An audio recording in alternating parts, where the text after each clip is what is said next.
Every afternoon, Thomas the Tank Engine puffs along his branch line with Annie and Clarabel. First, they pass the watermill. Next, they come to a big farm. Then, they can see a bridge with a village nestled either side of it. This is a special place. Whenever children hear Thomas coming along, they stand on the bridge waving until he is out of sight. One day, Thomas was running late. He had stopped at the signal before the bridge to talk to some new children. Percy was waiting too. "Hurry up, Thomas," called Percy when the signal dropped. "If you're late, the Fat Controller may get a new engine to replace you." "He would never do that," thought Thomas, but he was worried. Next day, Thomas hurried along the line. Just ahead was a goods yard. There, on the platform, was an inspector waving a red flag. Next, Thomas saw some children. They were waving too. Something must be wrong, thought Thomas. This station is for goods, not passengers. "Help, Thomas, help! We are glad to see you," called the children. "Please, will you take us home?"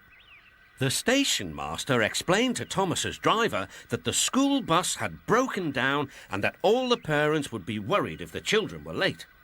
Thomas waited as the children walked down from the bridge. Then he took them to the next station, where Bertie was waiting to take them home. When Thomas finished his journey, he was very late. He was worried that the Fat Controller might be cross with him. "I warned Thomas," puffed Percy to James. "He's been late one time too many. He'll be in trouble now."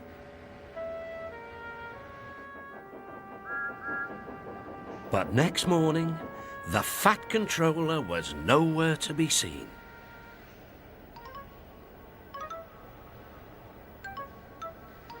"Thank goodness," sighed Thomas.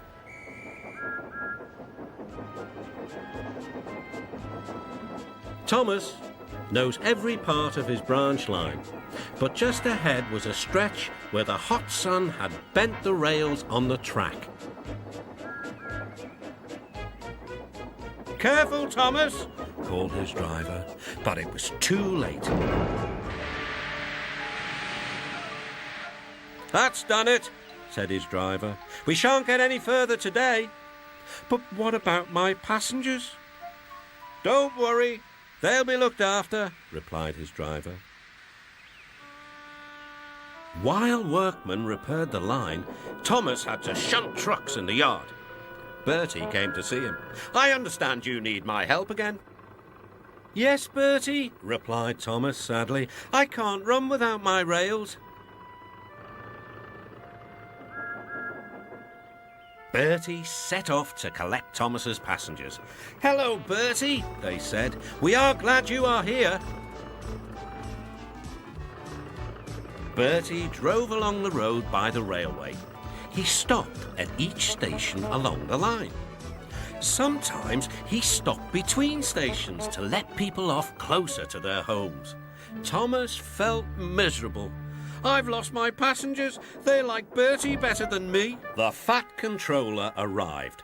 "Your branch line is repaired. I'm going to change your timetable so that you and Bertie can work together more."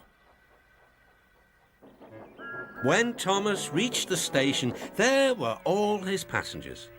"Bertie is a very good bus, but we missed our train rides with you," they said. Later, Thomas spoke to Bertie. "Thank you for looking after my passengers." "Oh, that's all right, Thomas. I like to make new friends, but I'm glad to share them with you." "Bertie," said Thomas, "you're a very good friend indeed."